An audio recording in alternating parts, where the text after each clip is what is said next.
السلام علیکم، زم دلاور خان. نننې دا ټاپک ډیر زیات اهم دی. کوشش وکړئ دا ویډیو د سره پوره وګورئ او که مخکې شیر کولای شئ مخکې د سره شیر هم کړئ،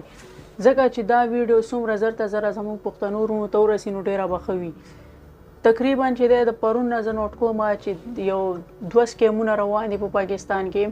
یو چې دی زموږ یو پښتون ورور سره دغه سکیم شوی دی، خو د هغې بیا خو خپل استاد ته کیسه کړې وه، استاد وله بیا چې دا مسله حل کړې وه. دویمه چې دا اوس یو په پنجاب کې چې دی یو بل کس سره یو سره نه ډیرو سره شوي دي، هغې په اجلاس باندې راوتي دي، بار چې دی لګې دي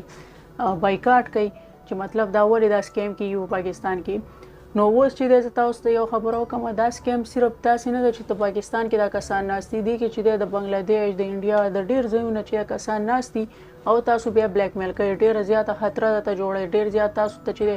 شرم هم درته جوړوي، تاسو نه چې دی د پیسو ډیمانډ کوي.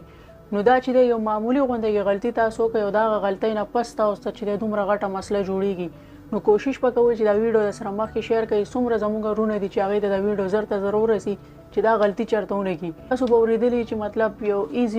ایزي لون داسې مطلب اپسونه راوتي دي، کله دا انسټال کړئ د اپ سټور نه یا د پلی سټور نه، نو دې کې تاسو ته چې دی لیکلي چې ایزي لون مطلب تاسو ډېر په اسانۍ باندې چې تاسو لون واخلئ، ډیر په مطلب په کم انټرست باندې. خو دا چې دی اوله خبره خو دا ده چې سود چې دی حرام دی، هغه ټولو ته ښه پته ده.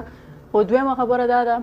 چې مطلب کله تاسو دا غلطي وکړئ په انسان باندې هر قسم وخت راتلی شي، کیدای شي ډېر داسې مجبوره کسان چې چاته لاس نشي نیولی، نو هغه هلته نه چې دی وایي زه راشه دې ځای نه به لون واخلو بیا به ورسره ګورو، خو هغې ته دا پته نه وي چې د هغې د ژوند څومره غټه خطره ده په دې کې. نو دغه خطره چې د الریډي کسانو ته جوړه شوې ده. اوس چې کوم دی په پنجاب کې دغه واقعه شوې ده، د هغې چې کوم دی مطلب د فیملی چې کوم فوټوز دي هغې چې دی سیف کړي دي او د بنګلادیش نه واخوا دې خوا نه لګې دي، هغه ورته شیر کوي او ورته وایي مونږ ته چې دی مطلب تاسو لون اغستی دی او دغه لون چې دی مطلب مونږ ته اوس پیسې ادا کوي او دا هغې چې دی لون اصل کې اغستی نه دی، دا صرف یو بلیک میلینګ وي، تاسو بلیک میل کوي. نو په دې سایټ باندې به زه چې دی دغه تاسو ته چې دی یو پکچر پرېږدم چې کله تاسو په پلی سټور کې ولیکئ ایزي لون، نو تاسو ته به چې دغه شانتې خو ډېر ایزي لون باره کې به اپسونه راشي. نو دغه اپسونه هېڅکله مه انسټال کوئ، که تاسو دا انسټال کوئ نو د هغې نه پس تاسو نه اکسس غواړي، که دغه اکسس تاسو ورکئ چې هغه مونږ چې مطلب پوه شئ د خپل د ګیلرۍ د خپل د کیمرې د هر یو شي تاسو اکسس ورکړو، د هغې نه پس چې تاسو د خپل موبایل نه چې د لاس ووینځئ، هغه موبایل ستاسو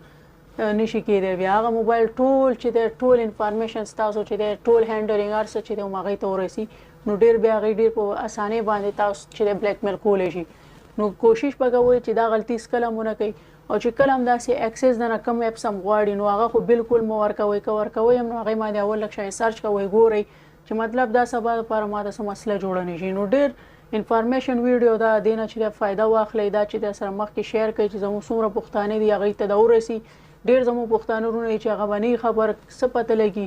خدای مګر داسې وخت پرې راشي او هغه دغه شانتې څوک وره مشوره ورکړي او هغه دغه شانتې ایزي لون دغه اپس انسټال کړي او هغې کې اکسس ورکړي او هغې ته بیا وروسته مسلې جوړې شي، نو دغه غلطي هېڅکله هم ونه. امید لرم چې ویډیو به ستاسو خوښه شوي او که ویډیو هم خوښه شوي نو یو کمنټ راته پرېږدئ چې او دې خبره کې حقیقت شته او که نه، او باقي چې دی تاسو ته په دې ویډیو کې ما بار بار ځکه وویلې چې دا ویډیو د سره مخکې شیر کړئ چې مطلب څومره زموږ پښتانه وروڼه دي چې هغه ویډیو هغې ته ورسي او دغه غلطي هېڅکله هم ونه کړي. نو اوس ماله راکړئ اجازت، د الله په امان.